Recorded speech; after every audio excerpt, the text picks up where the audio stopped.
ठाण्यातून आज एक अत्यंत दिलासादायक आणि समाजासमोर आदर्श ठेवणारी बातमी समोर येते आहे। एका 33 वर्षीय तरुणाचा रस्ते अपघातात दुर्दैवी मृत्यू झालाय। मात्र त्याच्या मृत्यूनंतरही त्याच्या अवयवाच्या रूपाने तो 9 जणांच्या शरीरात जिवंत राहणार आहे। ठाण्यातील महावीर जैन हॉस्पिटलच्या पुढाकारामुळे ही गुंतागुंतीची आणि जीवनदायी प्रक्रिया यशस्वीरित्या पार पडली आहे। नेमका कसा होता हा अवयवदानाचा प्रवास पाहूयात। रस्ते अपघातात गंभीर जखमी झालेल्या या तरुणाला उपचारासाठी महावीर जैन हॉस्पिटलमध्ये दाखल करण्यात आलं होतं। मात्र डॉक्टरांच्या शर्थीच्या प्रयत्नानंतर त्याला ब्रेन डेड घोषित करण्यात आले।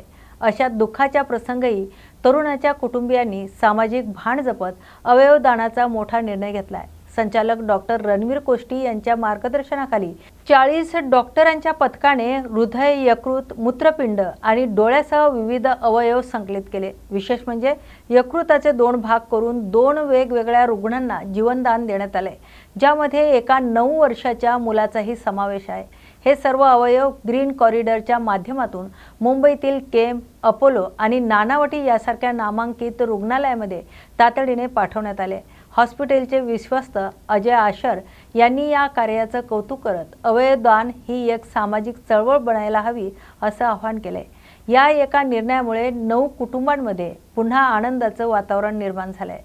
आम्हाला तर खूप बरं वाटतंय, चांगलं वाटतंय की आमचे हॉस्पिटलमध्ये अशी प्रक्रिया ही सेकंड टाइम झाली आहे आणि आमचा उद्देश जो होता की मॅक्सिमम लोकांना आम्ही हे उपलब्धी देऊ, मॅक्सिमम लोकांना आम्ही काही ना काही हेल्प करू आणि आता हे तर सर्वात मोठं झालं की त्याच्यामध्ये आपली हॉस्पिटलमध्ये आपण रोजच प्राण वाचवतोय, पण हे दुसरं प्राण दिल्यासारखं असतं आणि आम्हाला खूप चांगलं वाटतंय की आमचा जे उद्देश होता जे हॉस्पिटल चालू करण्याचा आता खूप त्याचा चांगला उपयोग होत आहे आणि सगळेच आमचे स्टाफ आहे, आमचे को ट्रस्टी आहे, सगळेच याच्यामध्ये खूप म्हणजे उल्हासाने काम करतात आणि चांगले रिझल्ट देतात।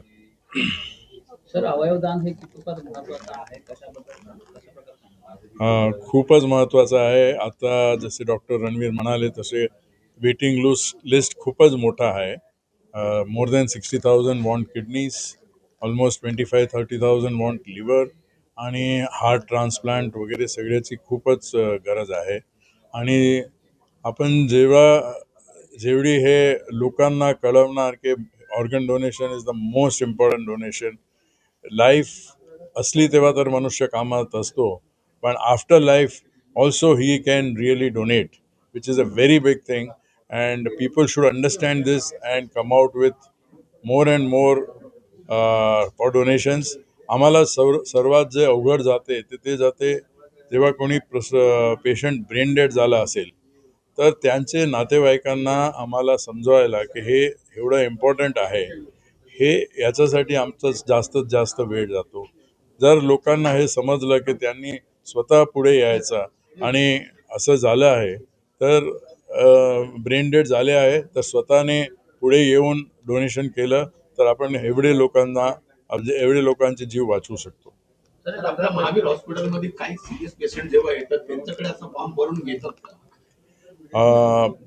फॉर्म भरून घेतात, पण अल्टिमेटली नातेवाईकांवरती असतं, त्यांची जे इच्छा असते तसंच आम्ही करू शकतो। म्हणून आम्ही अपील करतो सगळे नातेवाईकांना की आपण सगळे याच्यामध्ये प्रोॲक्टिव्ह व्हा, स्वतःहून या। आपल्याला सगळ्याला ब्लड डोनेशन आपल्याला माहिती आहे, खूप आय डोनेशनचं पण चालू आहे, कॉर्निया डोनेशनचं, पण तसंच ऑर्गन डोनेशनचं आपण ड्राईव्ह केलं पाहिजे आणि सगळ्यांना समजलं पाहिजे याचं इम्पॉर्टन्स काय आहे आणि स्वतःहून पुढे येऊन सांगितलं तर सगळ्यांना खूप चांगलं होणार। एक ऑलमोस्ट 9 ते 10 लोकांना, कारण की जे काही ऑर्गन आपण रिट्राईव्ह केले आणि ते ट्रान्सप्लांट झालेले ते सगळ्या शस्त्रक्रिया यशस्वीरित्या पार पडलेल्या आहेत। तर 1-2 दिवसामध्ये आपल्याला त्यांचं पोस्ट ऑपरेटिव्ह स्टेटस कळेल, पण आतापर्यंत प्रायमरीली सगळे ऑर्गन्स व्यवस्थित काम करतात। तर 10 लोकांचे जीव वाचले। हजारो लोकांना अवयवांची गरज आहे, काय संदेश जसं आपल्या सगळ्यांना माहिती असेल की यांना कित्येक पेशंट डायलिसिसवर असतात, कित्येक पेशंट लिव्हरच्या आजाराने ग्रस्त असतात, तसंच जर तुम्ही रजिस्ट्री बघितली तर कमीत कमी 50-60 हजार पेशंट डायलिसिस वर आहेत आजच्या काळामध्ये, ज्यांना अर्जंट ट्रान्सप्लांटची गरज आहे. 30 ते 40 हजार पेशंट जे लिव्हरचे पेशंट आहेत, ज्यांना लिव्हर ट्रान्सप्लांटची गरज आहे, ज्याच्यामध्ये हार्ट फेलियरचे ॲडव्हान्स केसेस आहेत, त्यांना हार्ट ट्रान्सप्लांटची गरज आहे. तसंच पँक्रियाज, लंग्स ज्यांचे निकामी आहेत, लंग्स ट्रान्सप्लांटची गरज आहे. असे लाखोच्या संख्येमध्ये सॉलिड ऑर्गनसाठी आजच्या तारखेमध्ये रिक्वायरमेंट आहे. तर तर जसं मी सांगितलं की एवढी ऑर्गन्सची गरज आहे, तर नागरिकांना मला एकच संदेश असेल की प्रत्येकाने ऑर्गन डोनेशनसाठी जागरूक होणं गरजेचं आहे. प्रत्येक इंडिव्हिज्युअलनी त्याच्यासाठी ऑर्गन डोनेशन कशाप्रकारे होतो, कसं होतो आणि काय काय करता येईल, त्याच्यासाठी आपल्याला वाचणं किंवा समजून घेणं गरजेचं आहे.